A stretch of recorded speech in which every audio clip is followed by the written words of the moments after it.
오늘은 성령의 성품 시리즈 세 번째 시간으로 충성에 대해서 말씀을 드리겠습니다. 자, 오늘 제가 충성이란 믿음에 있어서 꼭 필요한 성품이라고 표현했는데 왜 그런지 한번 알아보도록 하겠습니다. 표준 국어 대사전에서는 참 마음에서 우러나오는 정성라고 했습니다. 근데 특히 뭐냐면 나라와 임금에게 몸과 마음을 다하여 헌신하는 것입니다. 그러니까 헌신하되 이것이 참 마음, 자기가 울어서 나왔을 때 이게 충성이 되는 것입니다. 근데 우리가 충성을 다른 말로 하면 충성이라는 것은 신의를 버리지 않고 자기를 헌신하는 거거든요. 그러니까 신의를 버리지 않고 자기를 헌신한다는 건데 부정적인 측면에서 충성이라는 것이 쓰기도 하죠. 근데 그 이유가 뭐냐면 우리나라가 왕정시대 거쳤지 않습니까? 여기 나라와 임금이라고 나왔는데 그러다 보니까 지배계층에서 그 충성을 강요한다고 볼 수가 있습니다. 자, 충성이 강요되는 사회에서의 문제점들은 뭐가 있냐면 한 세 가지로 나눌 수가 있는데요. 이유를 묻지 않는다. 이것을 내가 비이성적이나 극단적이라도 어떻게 해요? 그냥 이유를 묻지 않고 쫓아가야 된다. 충성하라고 얘기한다. 두 번째 뭐냐면 충성을 가정해서 비성적인 지시나 그 다음에 별다른 고민 없이 그런 거 극단적이라도 별다른 고민 없이 묻지도 따지도 않고 실행한다는 것들. 그 다음에 세 번째 뭐냐면 체계나 가치관이나 체계에다가 이렇게 충성해야 되는데 어떻게 했냐면 자신한테 유리한 선택을 충성을 한다. 유리한 것을 골라서 선택해서 충성을 한다. 이것은 뭐냐면 사람한테 충성한다는 거죠, 결국은. 그러니까 예를 들어서 우리가 보면 교회 하나님한테 충성을 해야 되는데 누구한테 충성을 해요? 목사님들한테 충성을 한다는 얘기죠. 근데 중요한 게 뭐냐면 사람에 충성하다 보면 갈라설 때는 그러니까 사이가 좋았을 때는 관계가 없어요. 그것이 충성하고 서로가 이득이 될 수가 있는데 사람한테 충성할 때 헤어질 때 보면 어떤 경우가 나오냐면 처절하게 헤어지게 돼 있습니다. 이게 뭐냐면 누구 라인이다, 누구 라인이다, 사장 라인이다, 이럴 경우에 처절하게 헤어질 수 있다라는 것을 참고해 두시기 바랍니다. 자, 영어로 뭐냐면 faithful, faithfulness라고 나오는데 faith는 뭐냐면 믿음, 신뢰, 그 다음에 faithful은 충실한, 충직한 형용사죠. 신이 있는 이렇게 나오고요. faithfulness라고 해갖고 충실, 성실, 충성 이렇게 나오고 있는데요. 이게 나오는 것은 뭐냐면 faith는 뭐냐면 킹 제임스 버전에서는 faith 믿음으로 나오죠. 믿음, 신뢰로 나오고요. faithful은 뭐냐면 contemporary English 버전 해갖고 뭐냐면 형용사, 충실한, 충직한, 신이 있는, 이렇게 나오죠. 근데 제일 많이 쓰는 것이 faithfulness라고 나오는데, 여기서 뭐냐면, NIV, 그 다음에 English Standard 버전, New King James 버전에서는 faithfulness, 그러니까 우리가 보면 충실, 성실, 충성, 이런 것으로 나오고 있습니다. 자, 이 충성은 어떻게 되어 있냐면요. 히브리어로서는 아만으로 나옵니다. 아만. 그 다음에 헬라어에서는 피스토스로 나오는데요. 이 내용은 뭐냐면 믿음 있는, 신뢰할 수 있는, 신실한, 충성된, 이런 걸로 나타나고 있거든요. 자, 근데 한번 우리 히브리어에서 나온 거 한번 쭉 보면 창세기 15장 6절에서 보면 아브라함이 여호와를 믿으니라고 되어 있습니다. 믿음이라고 나오죠. 그 다음에 신명기 7장 9절에서 보면 신실하신 하나님이시라고 나옵니다. 그러니까 신실하다고 나오고 있습니다. 그 다음에 사무엘상 2장 35절에서 보면 내가 나를 위하여 충실한 제사장을 일으키리니 라고 되어 있습니다. 그러니까 충실로 여기서 나오고 있죠. 그 다음에 민수기 10장 7절에서 보면 내 온 집에 충성함이라 이렇게 나오고 있어요. 그러니까 이게 각 구절마다 쓰이는 것이 같은 아만이지만 히브리어로 아만이지만 쓰이는 것이 다 다르다는 것을 알 수가 있습니다. 자, 그러면 헬라어의 피스토스는 어떻게 쓰여졌느냐? 갈라디아에서 보면 충성 이렇게 나오죠. 사랑과 희락과 화평과 오래 참음과 자비와 양성과 충성이라고 얘기하고 있죠. 여기서 충성이라고 표현이 됐고요. 골로새서에서 보면 신실하고 사랑을 받을 만한 오네시모를 함께 보낸이라고 되어 있습니다. 그러니까 신실한라고 얘기했습니다. 그 다음에 마태복음에서 보면 예수께서 대답하여 이르시되 여자여 내 믿음이 크도다 내에서 온 대로 되리니 하시니 그때부터 그의 딸이 나으니라고 되어 있습니다. 그러니까 믿었다라고 얘기하고 있습니다. 믿는. 그 다음에 디모데후서에서 보면 뭐라고 나오냐면 미쁘다 이 말이여 우리가 주와 함께 죽었으면 또한 함께 살 것이다 이라고 이렇게 말씀하고 있습니다. 자, 그러니까 미쁘다도 마찬가지 어떤 식이냐면 충실한 그런 거로 나타난다는 얘기죠. 자,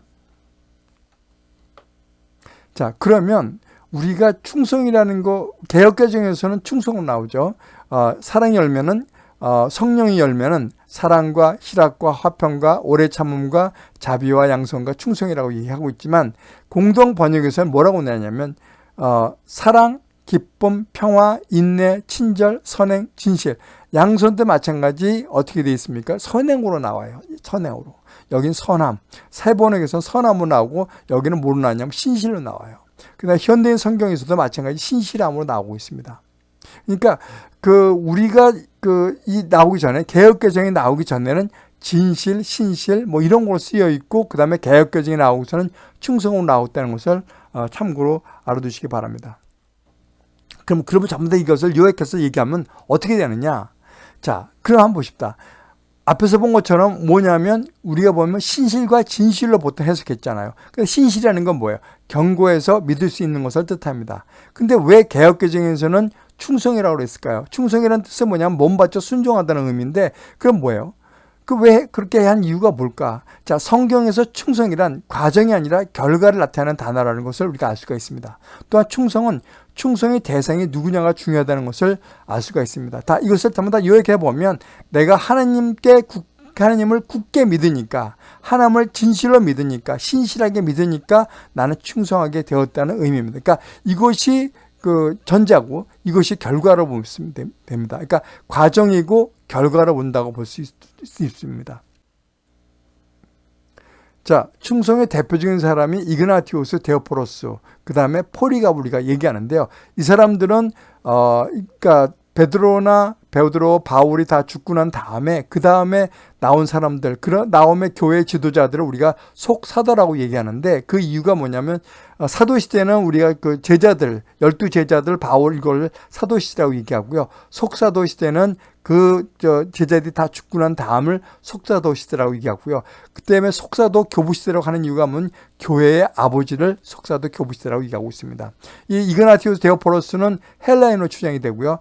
AD 70년서부터 107년까지 안디옥 교회 감독을 했습니다. 그러니까 이 안디옥 교회는 누가 있었어요? 바로 바울과 바나바가 감독으로 있었죠. 그리고 이방교 선교의 대표적인 교회를 볼 수가 있습니다. 근데 여기 이그나티우스 데오포로스는 트리아누스 황제 때, 트리안 황제 때 타나보에 의해서 로마로 압송이 되는데, 안디옥에서부터 로마로 압송이 되는데 그때 서바나 교회를 들렀다 갔다고 얘기하고 있습니다. 그러니까 폴리카프하고 나이 차이가 있어갖고 겹치지는 않지만 안디옥 교회에서부터 지나가다가 서바나 교회에서부터 시작하고 또 돌아가고 나중에 로마 교회에서 지나서 로마 감옥까지 가는데 로마 감옥에서 이그나티우스가 편지를 쓴다고 얘기합니다. 어떤 때는 14통을 썼다든가 어떤 거면 7통 썼다는 얘기가 있는데 보통 이렇게 7통을 썼는데 그 중에서 한 4통 정도가 서바나 교회에 갔는데 거기다가 뭐라고 썼냐면 나를 갖다가 탄원하지 말아라.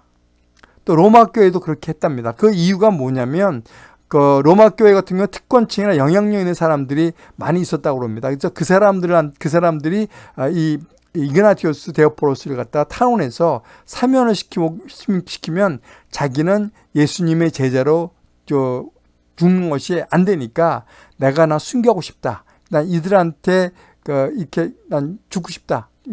순교하고 싶다라고 했다고 얘기합니다. 그리고 전승에 하면 이런 얘기가 있습니다.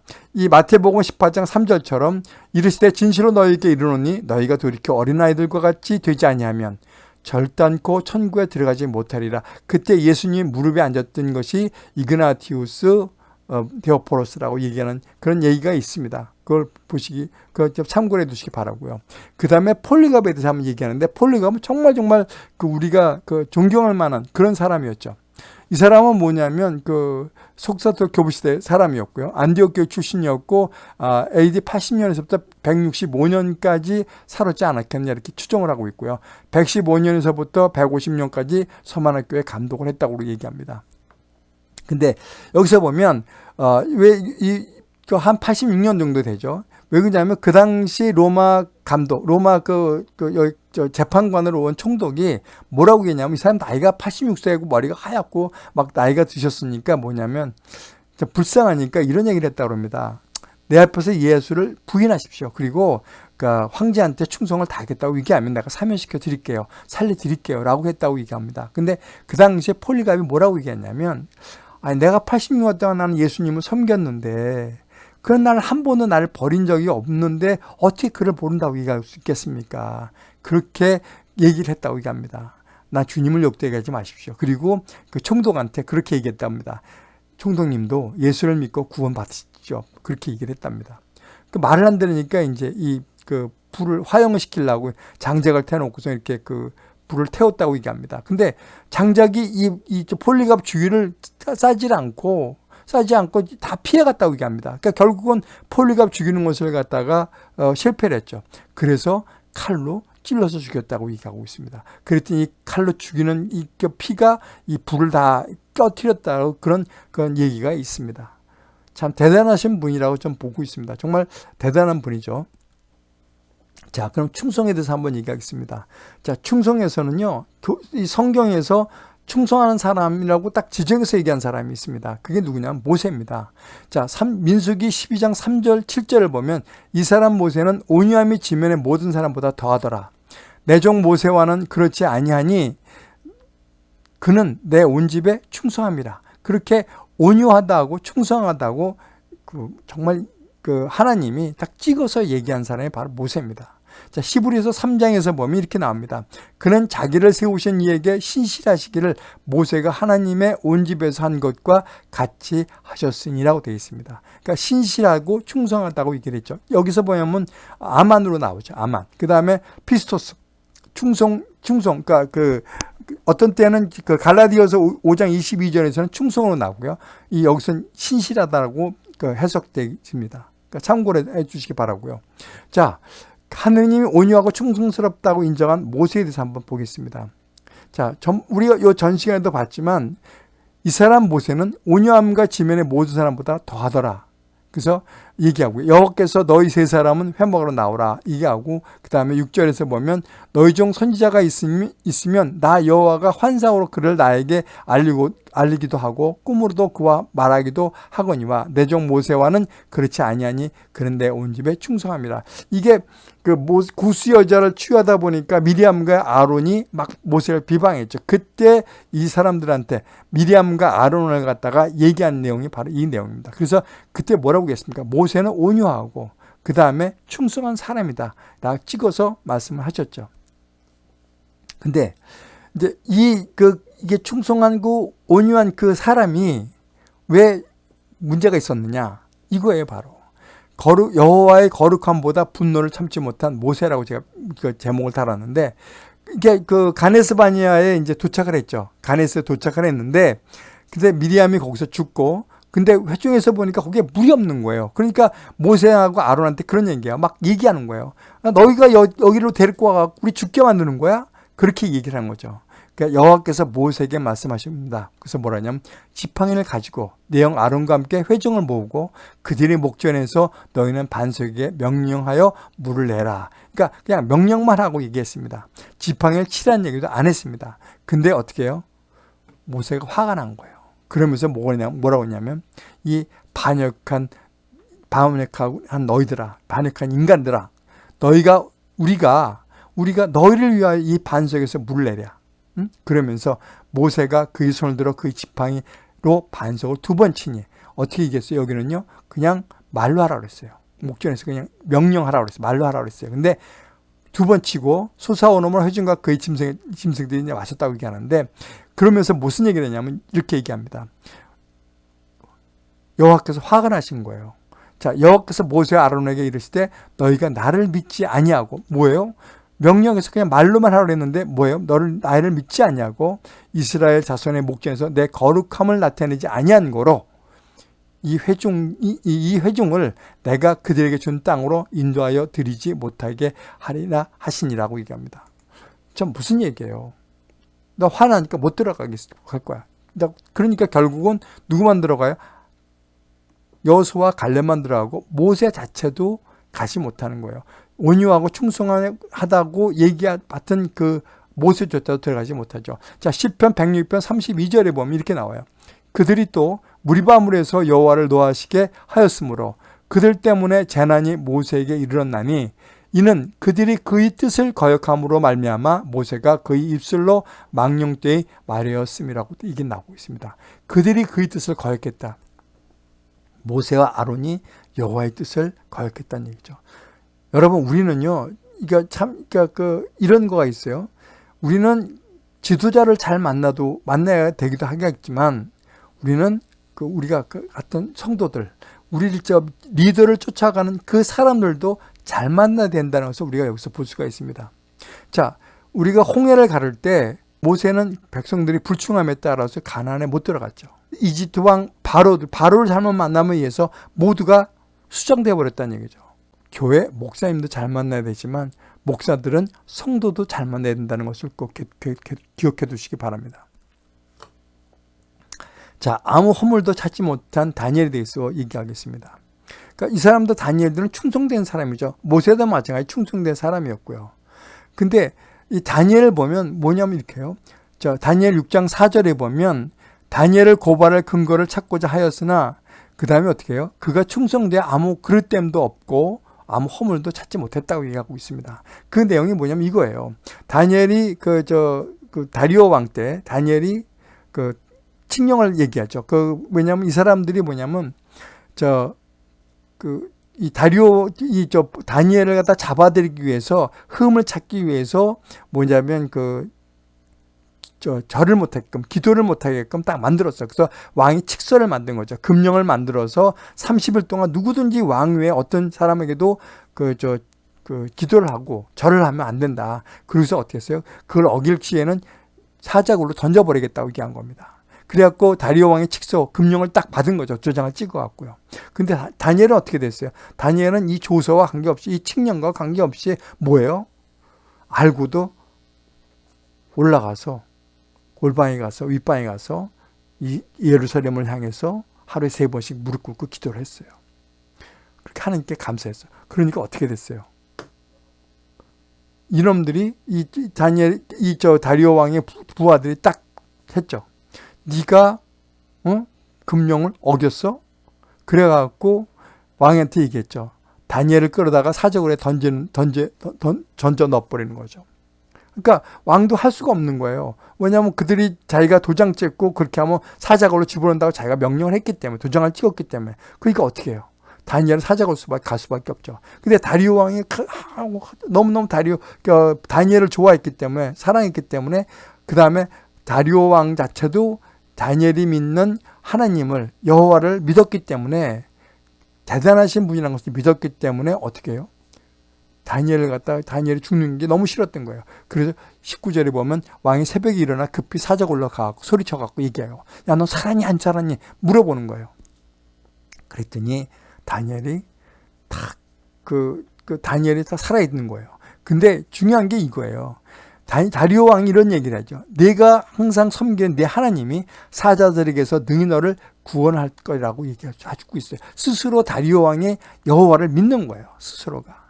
그랬더니 다니엘이 뭐라고 그래요? 나의 하나님이 천사를 보내서 사자 입을 봉해서 나를 상하지 못하게 했습니다라고 얘기하는 거예요. 그래서 왕이 심히 기뻐서 다니엘을 굴에서 올라오게 하고 그 다음에 그런 얘기를 하죠. 그가 자기 하나님을 믿었음이라고 얘기합니다. 자, 그러니까 여호와를 믿은 거죠. 다니엘은 여호와를 믿었기 때문에 살아난 거다고 얘기하고 있습니다. 자, 여기 이거 사진으로 한번 그림으로 보면 기도를 다니엘이 윗방에 가서 기도를 하죠. 3번. 그랬더니 이 다리오 왕 부하들 메데 페르시아 사람들이 이 기도하는 거 갖고서 일러요. 그래갖고 할 수 없이 사자굴로 들어가죠. 근데 사자들의 입을 누가 막아요? 여호와께서 입을 막아버렸죠. 그랬더니 그 다음날 그걸 너무 궁금해서 왕이 와서 다리오 왕이 야, 다니엘 살았니? 하고 물어보는 거예요. 이런 내용들이에요. 그러니까 정말 믿음이 참 좋았던 사람이라고 볼 수가 있어요. 다니엘은. 자, 느부갓네살 왕서부터 고레스 왕까지 섬긴 다니엘이에요. 자, 그 보면 이 느부갓네살 왕 때 보면 뭐가 있냐면 2장 48절에 보면 그 글을 세워 바벨론 온 지방을 다스리게 했으며 바벨론 모든 제자의 어른으로 삼았다고 얘기하고 있습니다. 그 이유가 뭘까요? 이 느부갓네살 왕이 꿈을 꿨는데 도대체 아는 사람이 하나도 없는 거예요. 바벨론 왕 그 신하등 예언자들 선지자 다 물어봐도 아는 사람이 하나도 없어요. 근데 누가 알아요? 다니엘이 아는 거예요. 이것을 해석을 해줬죠. 그랬더니 어떻게 해요? 바벨론의 모든 지혜자의 어른으로 삼았어요. 나이가 어렸음에도 불구하고. 그 다음에 같이 왔던 사르밧과 메삭과 아벳느고 어떻게 됐어요? 금신상에 절 안 한다고 그 부하들이 풀무불에 집어넣어야 됩니다라고 해서 풀무불을 집어넣었죠. 그 칙령으로 그렇게 한 거거든요. 그런데 어떻게 해요? 아무 관계없이 이 세 명이 들어갔는데 여호와께서 이들을 보호해서 나왔는데 아무 탈이 없이 나왔던 거예요. 그 다음에 5장 29절에 보면 벨사살 왕이 다시 또 뭐예요? 다니엘에게 나라의 셋째 통치자로 삼았다는 얘기예요. 이 손가락이 나와서 막 글자로 막 뭐 썼는데 이것이 도대체 뭐냐? 근데 다니엘이 와서 해석을 해주죠. 당신이 이러이러해서 당신이 교만해서 당신이 예루살렘에서 온 금 이런 잔 것들을 갖고 와서 이렇게 해갖고 당신이 교만해서 당신이 죽을 겁니다. 뭐 이렇게 이런 걸 해석을 다 해주는 거예요. 그랬더니 누구예요? 셋째 통치자로 삼았죠. 그 다음에 저 다리오 왕 6장 23절에 보면 다리오 왕이 왔죠. 그러면서 총리 셋을 두었으니 다니엘이 그 중에 하나라고 얘기하고 있습니다. 자, 그래갖고 아까도 얘기했지만 이 사자굴에서 어떻게 했어요? 사자굴에서 살아남죠.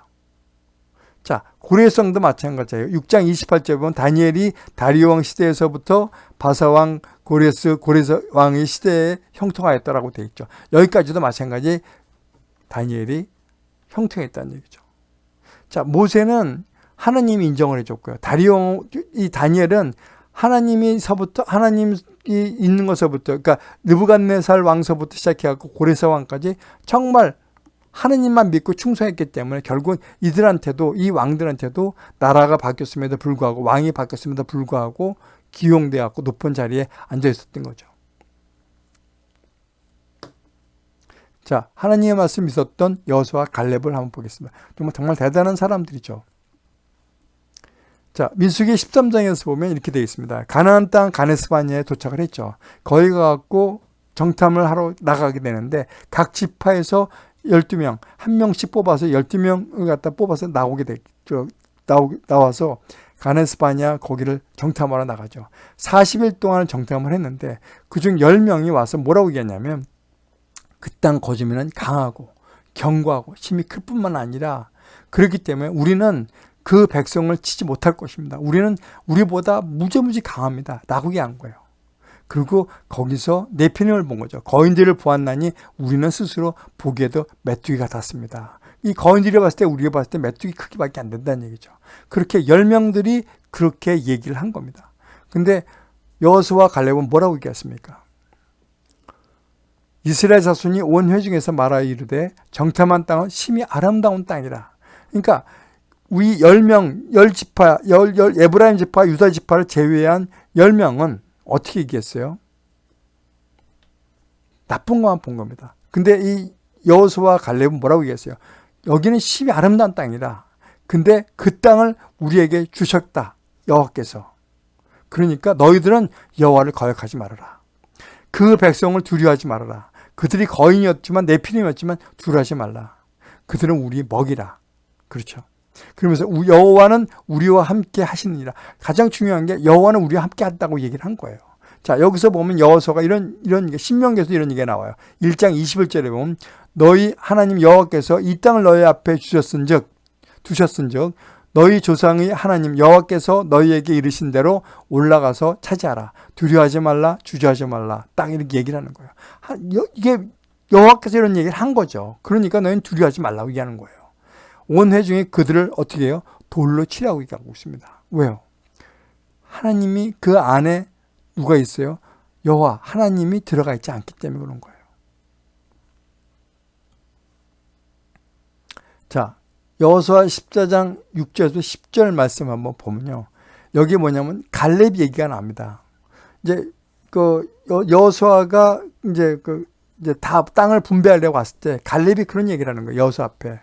내 나이 40세에 가데스 바네아에서 나를 보내 이 땅을 정탐하게 하였으므로 나와 함께 올라갔던 내 형제들은 백성의 간담을 놓게 하였으나 어떻게 해요? 그들은 다 두려워하고 무서워하고 우리는 메뚜기같다고 얘기했죠. 그렇지만 나는 내 하나님 여호와께서 충성하였으므로, 여기서 충성하였다는 얘기는 어떻게 했냐면요, 그렇죠. 아만으로 되어 있지 않고요, 말레로 되어 있습니다. 그래서 말레로 되어 있는데 가득 차다, 충만하다, 채우다. 그러니까 여호와로서 난 가득 찼었다. 그렇기 때문에 뭐라고 얘기합니까? 그날에 모세가 맹세하이르되, 그날 모세가 그런 얘기를 했다. 내가 여호와께 충성하였은지. 여기서 충성은 또 하냐면 아마로 나오지 않고 아하르로 나옵니다. 뒤따르다, 본받다, 복종하다. 여호와께 복종하였은즉 내 발로 밟은 땅은 영원히 너와 내 자손이 기업이 되리라고 말씀한 겁니다. 그러니까 어떻게 해요? 충성하는 것은 여호와를 가득 차거나, 그죠? 여호와한테 복종하거나, 그럴 때 충성이라는 건 결과로 나올 수 있다는 얘기죠. 그러니까 10절에서 뭐라고 나오냐면, 이제 보소서 여호와께서 이 말을 모세에게 이르신 대로부터 이스라엘이 광야에서 방황한 이 45년 동안을 여호와께서 말씀하신 대로 내가 생존하게 하였나이다. 오늘 내가 85세로 딱 나오고 있습니다. 그래서 제목을 뭐라고 하냐면 40세부터 85세까지 충성했던 사람. 그랬더니 뭐라고요? 여기서 생존을 주셨다라고 얘기합니까? 충성했더니 생존하게 만들더라. 그것도 여러분 꼭 기억해 두시기 바랍니다. 자, 14장 11절에서 보면 이렇게 되어 있습니다. 모세가 나를 보내던 날과 같이 여전히 내가 강건하다. 내가 85세지만 내가 45년이 지나서 내가 어떻게 해요? 85세가 됐지만 나는 아직까지도 이 싸움을 감당할 수 있다. 그러니까 이 헤브론, 이 땅, 아낙 자손이 있는 이 헤브론 땅을 나한테 주십시오라고 얘기합니다. 그래서 가장 얘기한 아주 유명했던 이 찬송도 있죠. 이 산지를 내게 주소서. 지금 내게 주십시오라고 얘기한 겁니다. 그 성읍은 크고 견고할지라도 여호와께서 나와 함께 하시면 내가 그들을 쫓아내버릴 것입니다. 여호수아가 갈렙을 축복하고 헤브론을 그에게 주죠. 헤브론이 갈렙의 기업이 되어 오늘까지 이르렀더라. 어떻게 됐을까? 헤브론은요. 그 아낙 자손들은 어떻게 됐을까요? 아낙 자손 다 물리쳐버렸어요. 그 거인들 다 물리쳐버린 거예요. 헤브론을 갈렙에게서 주었더니 어떻게 해요? 갈렙이 아낙의 소생 그 세 아들 세세와 아하만과 달메를 쫓아내서 다 없애버렸다라고 얘기하고 있습니다. 자, 교회 다니면 다 갈렙과 같은 성품으로 바뀔 수 있을까? 그렇게 하나님께 충성하면서 믿음으로 살 수 있을까? 네, 바뀔 수 있습니다. 근데 심리학에서는요, 성격은 바꿀 수 있느냐? 못 바뀐다고, 안 바뀐다고 얘기하고 있습니다. 근데 어떻게 바뀔 수 있느냐? 전번에도 말씀드렸지만 이 성격은 바꿀 수가 없습니다. 태어난 이거 있죠. 태어난 뿌리에 의해서 이 파이가 결정되시, 나무의 크기가 결정되시, 이건 변할 수가 없다는 얘기죠. 근데 어떻게 변하느냐? 바로 이 성품이라는 것 때문에 바뀔 수가 있습니다. 성품이라는 것은 다듬어진 성질입니다. 그러니까 우리가 공부를 할 때는 성품이 바뀌는 거죠. 그래서 나무의 파이가 클 수가 있다는 얘기입니다. 근데 중요한 것은 이 성령의 9가지 열매는 성령을 통해서만 변화될 수밖에 없다는 얘기죠. 그건 어떻게 해요? 내 가치관이 내가 갖고 있는 신념이나 내 태도 같은 것은 어떤 거냐? 내가 예수님을 구주로 영접할 때, 그 가치관을 가졌을 때, 어떤 사람은 가치관이 돈으로 볼 때는 결단코 이런 것이 열리지가 않습니다. 근데 예수님을 구주로 영접했을 때 우리 성령의 9가지 열매가 우리가 열릴 수 있다는 얘기죠. 근데 성품이 바뀌어서는 3가지 조건이 필요합니다. 첫 번째, 충성의 대상이 하나님이어야 된다. 근데 어떻게 해요? 우리는 교회를 다니지만 정말 하나님을 갖다 끝까지 믿습니까? 나이 들어도 변하지 않는 사람들은 뭐예요? 예수를 구주로 믿지 않고 교회만 다니고 교회 문턱만 가기 때문에 변하지 않는 겁니다. 그래서 성품이 바뀌지 않는 겁니다. 성품이 바뀐다는 것 자체는 뭐냐면 보는 관점이 달라진다는 얘기예요. 과거에서는 이것이 그때 정말 나에게 증오의 대상이었는데 성품이 바뀌고 난 다음에 어떠냐? 국률한 마음이 생긴다. 그게 관점이 바뀌어진다는 얘기예요. 그래서 우리의 성격은 바뀌어진다. 보통 사람이 그렇게 얘기를 하는 거죠. 근데 논리적으로 봤을 때는 성격과 성품은 다르다는 얘기죠. 자, 마가복음 14장 36절에 보면 이렇게 되어 있습니다. 아버지께서 모든 것이 가능하오니 이 잔을 내게서 옮기시옵소서. 나의 원대로 마옵시고 아버지 원대로 하옵소서. 근데 뭐예요? 예수님은 하나님의 아들이에요. 또 하나님이었어요. 근데도 불구하고 어떻게 얘기합니까? 하나님께 충성하는 거죠. 그러니까 어떻게 해요? 이 잔을 내게서 옮겨주십시오. 라고 얘기합니다. 그런데 하시는 말씀은 내 원대로 마시고 아버지 원대로 하십시오라고 얘기합니다. 이게 정말 필요한 충성이죠. 누구를 믿어요? 하나님을 믿었기 때문에 가능한 얘기죠. 자, 갈라디아서 1장 10절에 보면 이렇게 봅니다. 내가 사람들에게 좋게 하랴 하나님께 좋게 하랴 사람들에게 기쁨을 구하랴 어떻게 해요? 내가 지금까지 사람들의 기쁨을 구했다면 그리스도의 종이 아니다. 뭐요? 내 이 세상과 마찬가지라면 그리스도의 종이 아니라고 말씀하고 계십니다. 끝까지 하나님께 충성한 사람들은 누구예요? 여호수아, 갈렙, 다니엘입니다. 앞에서 말한 것처럼 그 이유는 다 여러분들 아시라고 믿습니다. 자, 두 번째 조건은 뭘까요? 과정도 중요하지만 결국은 결과는 더욱더 중요하다고 얘기하는 겁니다. 여기 노아와 모세를 갖다 표현했는데 이 이유는 나중에 제가 말씀을 드리겠습니다. 자, 요한계시록 2장 10절에 보면 이렇게 되어 있습니다. 너는 장차 받을 고난을 두려워하지 말라. 볼지어다 마귀가 장차 너희 가운데서 몇 사람을 옥에 던져 시험을 받게 하리니 너희가 10일 동안 환난을 받으리라. 내가 죽도록 충성하라. 내게 죽도록 충성하라고 얘기합니다. 그리하면 내가 생명의 관을 내게 주리라. 죽도록 충성하면 생명의 관을 준다. 아까 뭐라고 했어요? 충성하면 생존시켜준다고 얘기하셨죠. 그죠? 아까 갈렙이 그렇게 얘기했죠. 내가 하나님께 충성했더니 내가 생명을 주셨다. 생존하게끔 하셨다. 라고 얘기했죠. 그 다음에 누가복음 19장 17절에 보면 주인이 이르되 잘하였다. 착한 종이여 내가 지극히 작은 것에 충성하였으니 10골 권세를 차지하리라. 자, 마태복음 25장 25절 28절을 보면 두려워하여 나가서 당신의 달란트를 땅에 감추어 두었나이다. 보소서 당신의 것을 가지셨나이다. 그에게 1달란트를 빼앗아 10달란트 가진 자에게 주라고 되어 있습니다. 그 누가복음에서는 10고울의 건설을 얘기하고요. 마태복음에서는 뭐라고 나와요? 10달란트를 갖다가 그 1달란트 가진 사람한테 10달란트를 갖다 주라고 얘기하죠. 표현이 좀 다르지만 그렇게 나타나고 있습니다. 그러니까 뭐예요? 충성하였으니까 어떻게 해요? 내가 더 좋은 걸 주겠다고 얘기하고 있습니다. 보통 사람들은요, 크고 특별한 것에만 충성을 합니다. 그러나 믿는 사람들은 뭐예요? 작은 것, 큰 것 관계없이 충성한다는 얘기예요. 그게 우리 일반 사람들과 하나님 믿는 사람과 차이가 바로 이겁니다. 보통 사람은요, 빽 있는 사람, 능력 있는 사람, 그런 사람은 쫓죠. 근데 하나님 믿는 사람은 어떻게 해요? 그런 거 믿지 않고 정말 믿음이 좋고 성실하고 그런 사람들 우리가 그 사람들에게 충성하죠. 여러분, 한 달란트, 그러니까 1달란트라는 건 얼마냐면요, 6,000데나리온입니다. 6,000데나리온. 이 1데나리온이 얼마냐면 노동자 하루 인건비입니다. 그러면 이 1달란트라는 것은 어떻게 해요? 20년, 노동자가 한 20년 벌어야 되는 돈이라는 얘기죠. 엄청난 돈이죠. 그럼에도 불구하고 이 사람은 어떻게 했어요? 게으른 종이죠. 게으른 종.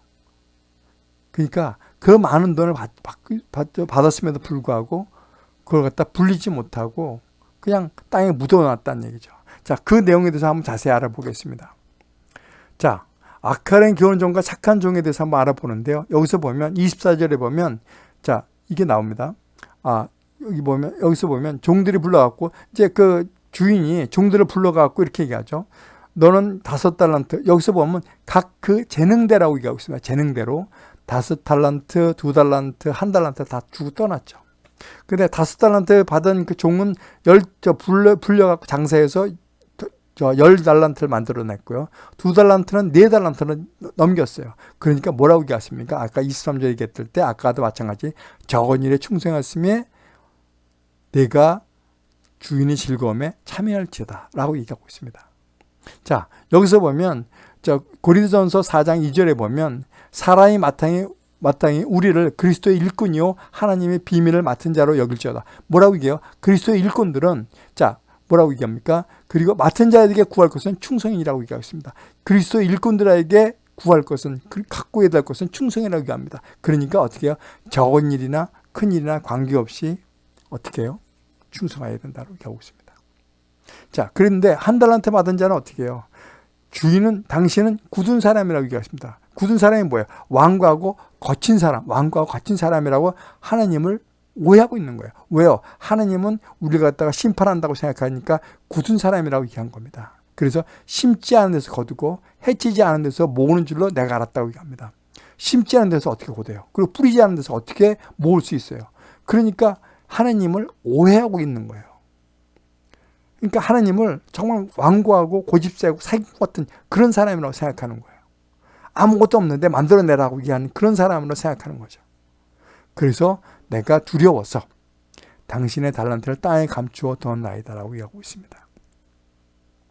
여러분, 그러니까 26절에 보면 악하고 게으른 종아, 여기서 악하다는 것은요, 포네로스라 해갖고 악독한, 악의적인 사악한 이렇게 얘기한 거예요. 그러니까 이렇게 아무것도 자기의 재능대로 하지 않고 하나님이 주신 사명대로 하지 않고 그냥 땅만 밟았다. 교회의 땅만 밟았다 그러면 어떻게 해요? 그것이 아주 악독하고 사악하고 나쁘고 게으른 종이라고 얘기하시는 거예요.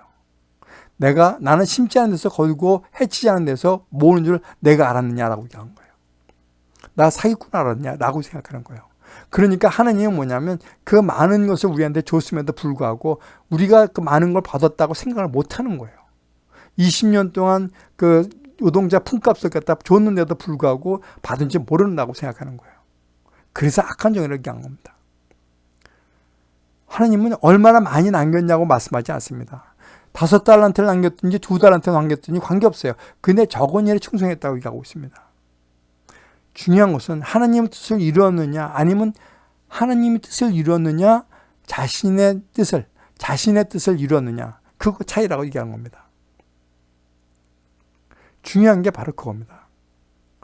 이것은 자신의 뜻을 이룬 거예요. 자신의 뜻을. 자신이 왕이 된 거죠. 자신이 주인이 된 거죠. 하나님이 주인이 아니라 자신이 주인이기 때문에 악독하고 게으른 종이라고 얘기한 겁니다. 자, 이 세상을 거꾸로 산 노아라고 얘기했죠. 자, 노아는 어떻게 했어요? 노아는 의인이요 당대 완전한 자라 그는 하나님과 동행하였으며라고 얘기하고 있습니다. 여러분 이 사람들은 대단한 사람입니다. 그죠? 의인님은 차디크라고 되어 있습니다. 의로운, 공의로운 뭐 이렇게 되어 있고요. 완전한 자는 탐임이라고 되어 있는데 흠이 없는 그런 사람이라고 얘기합니다. 옳은 사람이었고 공의로운 사람이었고 바른 사람이었고 그런 사람이고 아주 완벽한 사람이었다라고 한 노아가 자, 노아는 뭐예요?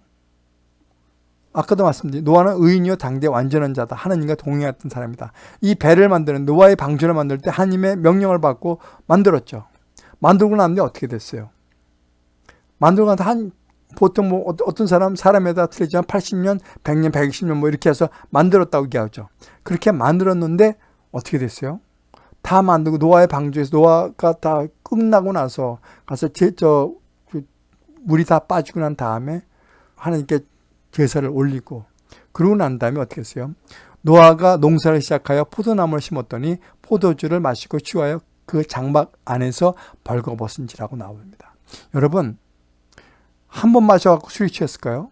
자, 킹 제임스 버전에서 뭐라고 나왔냐면 and the drank of the wine and was drunken and he was uncovered within his tent. 텐트 안에서 아무것도 입지 않고 있었다는 얘기죠. 그리고 술이 취했다라고 얘기하고 있습니다.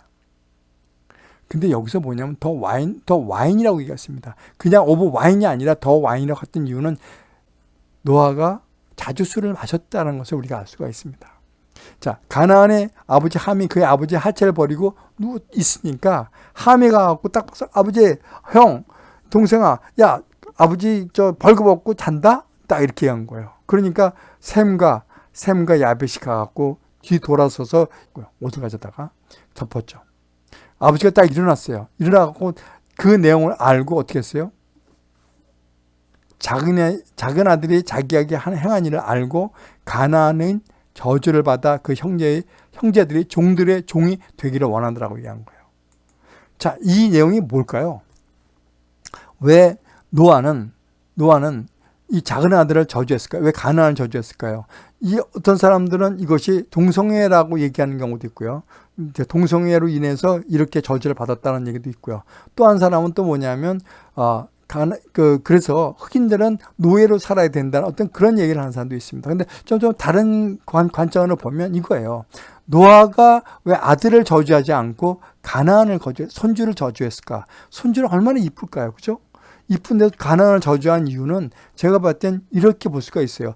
그러니까 작은 아들과 손주의 행실이 근본적으로 잘못되어 있다. 예의도 갖추지 않고 그러니까 아버지가 벗은 걸 보고서 야 아버지 빨개 벗었어? 뭐 이렇게 하지 않았겠는가.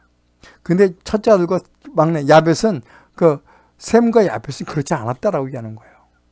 그래서 노아가 저주를 하지 않았는가. 전 그렇게 한번 보고 싶습니다. 네. 자, 중요한 게 이거예요. 아까 노아도 마찬가지 완전한 자지만 어떻게 됐어요? 실수를 했다. 자, 모세는 뭐예요? 하나님 온유하고 충성스럽다고 얘기했죠. 아까 모세는 온유하고 충성된 사람이라고 여호와께서 직접 얘기했지만 뭐예요? 이거예요. 무리바 가갖고 그렇게 됐죠. 아까도 말씀드렸지만 가네스 바냐에 가갖고 너희가 반석에서 명령해서 물 내라고 말로 하라 그랬는데 땅땅 쳤죠. 2번 쳤죠. 그리고 화를 냈죠. 그러니까 뭐래요? 너희가 나를 믿지 아니하고 내 거룩함을 나타내지 않은 거로 딱 얘기하고 있습니다. 여러분, 여호와께서는 하라는 대로 하는 게 가장 좋아요. 그러니까 그렇게 고생한 모세도 가나안 땅에 들어가지 못하고 여호수아와 갈렙밖에 들어가지 못했다는 얘기예요. 자, 세 번째 뭐예요? 세 번째 조건은 뭐냐면 보화를 하늘에 쌓아두라. 그 말씀입니다. 자, 여기 의화, 그 다음에 성화, 영화라고 얘기했습니다. 자, 여기서 뭐냐면 내가 죄인이라는 걸 믿고 나는 죄인이라는 걸 깨닫고 나를 죄 사하여 주는 사람이 예수님이라는 것을 깨닫는 거죠. 예수님을 믿음으로 인해서 우리가 구원을 받는다는 것을 깨닫는 것이 칭입니다. 그 다음에 뭐예요? 저희가 내 안에 더럽고 추한 것들이 있다면 우리가 회개를 해야 되죠. 이것을 다 버려버리고 그 다음에 하나님 말씀에 따라서 우리가 살아가는 것이 성화죠. 선포하는 거죠.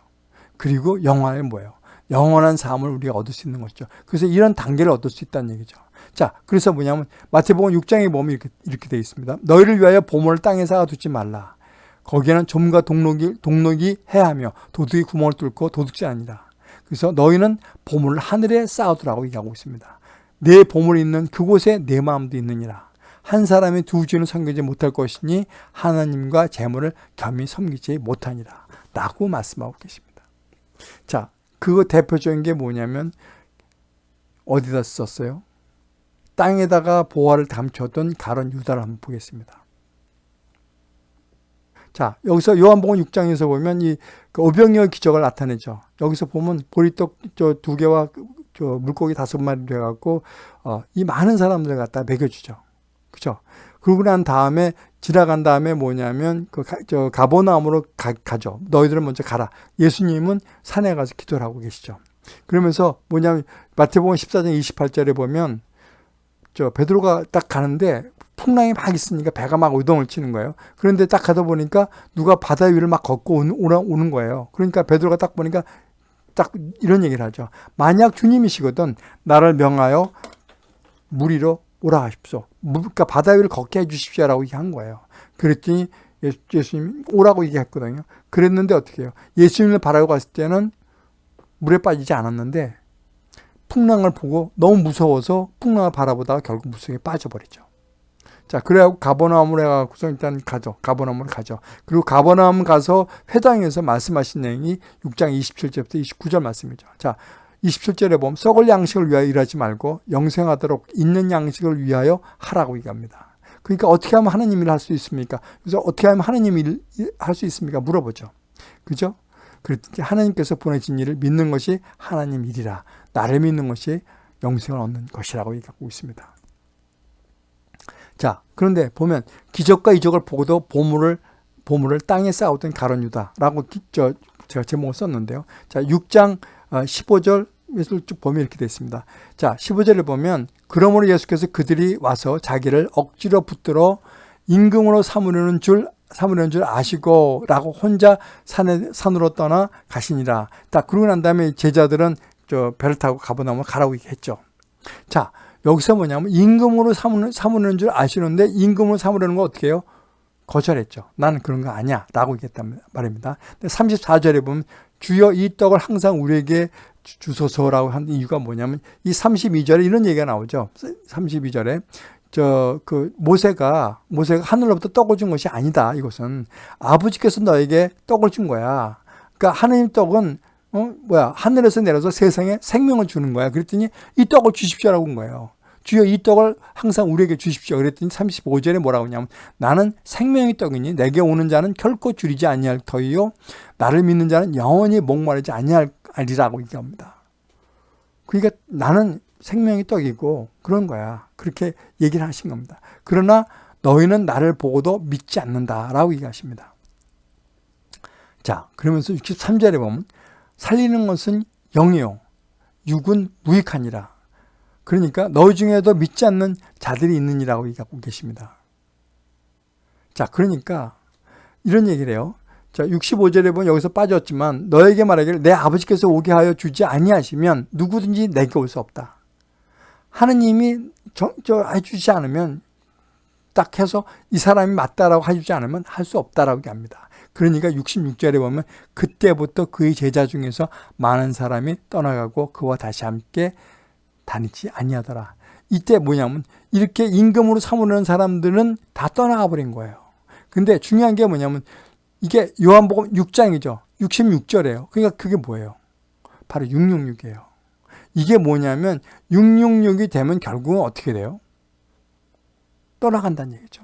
그러니까 여기서 뭐냐면 무리와 제자의 구분이 여기서 무리로 무리는 가버리는 거죠. 교회 땅만 사람들은 무리라는 얘기죠. 그리고 제자만 그와 함께 간다고 얘기하는 거예요. 자, 67절에 보면 12 제자에게 이르시되 너희도 가렸느냐? 라고 물어보죠. 68절에 베드로가 대답하여 우리가 누구에게로 가오리까? 우리가 영생을 알았는데 어떻게 우리가 갈 수가 있습니까? 못 갑니다. 라고 합니다.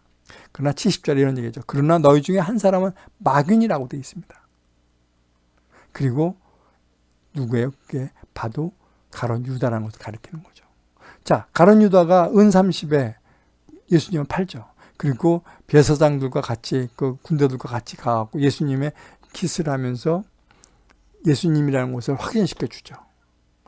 그러고 난 다음에 후회하죠. 그러고 난 다음에 어떻게 해요? 결국은 목매들러 자살하고 말아요.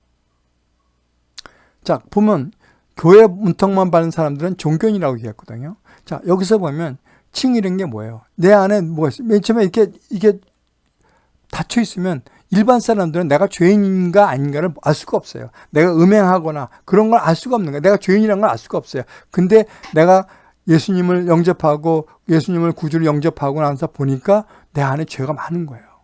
그래서 어떻게 해요? 죄를 버려야 되죠. 그게 바로 회개라는 거예요. 자, 이 죄가 있는 것을 어떻게 우리 버려야 되는데 이걸 버리지 않고 있으면 어떻게 해요? 이게 가룟 유다예요.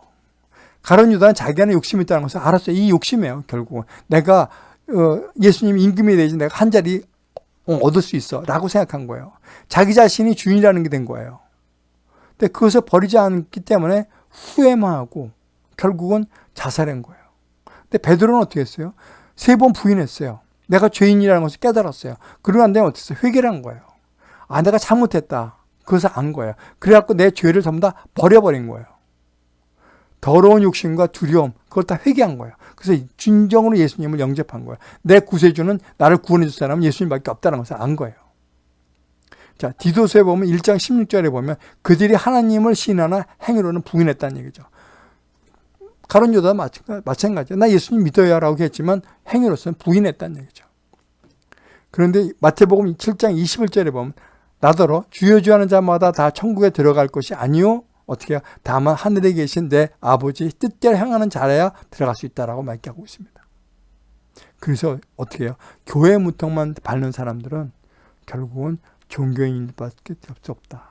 믿음의 사람은 아니라는 것을 우리가 알 수가 있습니다. 자, 그럼 그걸로 쉽게 표현하면 이런 거예요. 내가 김치찌개를 먹었어요. 근데 김치를 먹었는데 내가 파스타가 먹고 싶은 거예요. 그렇죠? 자, 파스타가 먹고 싶으면 어떻게 해야 돼요? 이 김치찌개 안에 있는 것을 버리고, 다 버리고, 회개하고, 다 죄를 버려야 되는 거예요. 김치찌개 다 버려야지만 이 파스타를 다 만들 수 있고 맛있게 먹을 수가 있는 거예요. 예수님을 구주로 믿지 않고 교회만 다니는 사람은 잘 변하지 않아요. 이게 사람 잘 변하지 않아요. 왜요? 여기다가 파스타 집어넣고 먹기 때문에. 이걸 깨끗이 하지 않고 파스타 집어넣고 먹는다는 얘기예요. 왜? 자기 죄를 다 버리지 않고 있었기 때문에. 그래서 변하지 않는 거예요. 성품이 변하지 않는 거예요. 그래서 성령을 받아야지만, 성령의 열매만 있어야지만 결국 이쪽으로 넘어갈 수 있다라는 것이에요. 자기 안에 자기가 살면, 자기가 왕노릇하면 절대 변할 수가 없어요. 이거 섞으면, 내가 김치찌개를 그냥 놔두고 파스타를 집어넣으면 어떻게 해요? 내가 있는데 절대 변할 수가 없죠. 결국은 회개라는 게 있지 않으면 될 수가 없다는 얘기죠. 그걸 다시 한번 보면 이거예요. 여기서 다 버리면 어떻게 돼요? 여기서 다시 깨끗한 물로 바꿔야 되죠. 그래서 예수님의 삶을 그대로 받아서 예수님의 말씀을 그대로 내가 행동으로 옮기고 내 삶으로서 증거하고 선포하는 거예요. 그래서 어떻게 해요? 사람이 마음으로 믿어 의에 이르고 입으로 시인하여 구원에 이른다고 얘기합니다. 그러니까 내가 자꾸 입으로 나는 구원받은 사람이야. 나는 구원받았기 때문에 내 행동은 똑바로 해야 돼. 라고 자꾸 얘기해야지만 결국은 바뀔 수 있다라고 얘기한 거예요. 결국은 그렇지 않으면 바뀔 수가 없다는 것을 여러분 기억해 두시기 바랍니다. 마찬가지예요. 갈렙도 어떻게 해요? 충성했더니 나를 생존케 했다. 충성했더니 생존하게 됐다. 자, 충성하면 구원을 내게 주리라. 그렇게 제목을 달았는데요. 요한계시록 2장 10절을 보면 고난을 두려워하지 말라. 그러니까 고난을 갖다 두려워하지 말고, 두려워하지 말고 내게 죽도록 충성해라. 그리하면 내가 생명의 관을 내게 주리라. 내가 생존을 주겠다고 얘기하는 겁니다. 갈렙이 얘기한 것처럼 내가 이렇게 하나님께 충성했더니 나한테 40에서 85까지 살게 만들어 주시더라. 생존을 주시더라. 그 내용과 똑같은 겁니다. 이게요. 자, 요한계시록 14장 1절 4절을 보면 또 내가 보니 보라 어린 양이 시온산에 섰고 그와 함께 14만 4천이 서 있는데 그들의 이마에는 어린 양의 이름과 그의 아버지 이름을 쓴 것이 있더라. 이 사람들은 여자와 더불어 더럽히지 아니하고 순결한 자라. 어린 양이 어디로 인도하든지 따라가는 자며 사람 가운데서 속량함을 받아 처음 익은 열매로 하나님과 어린 양에 속한 자들이니라고 되어 있습니다. 자, 여기 히브리서 12장 22절 23절을 보면 되어 있습니다. 그러나 너 이런 곳은 시온산과 살아계신 하나님의 도성인 하늘의 예루살렘과 천만 천사와 하늘에 기록된 장자들의 모임과 교회의 만민의 심판자이신 하나님과 및 온전하게 된 의인들의 영들과 그렇게 되어 있습니다. 자, 여기서 보면 시온산이 뭐예요? 하늘의 예루살렘이라는 얘기죠. 그 천국이라는 얘기죠.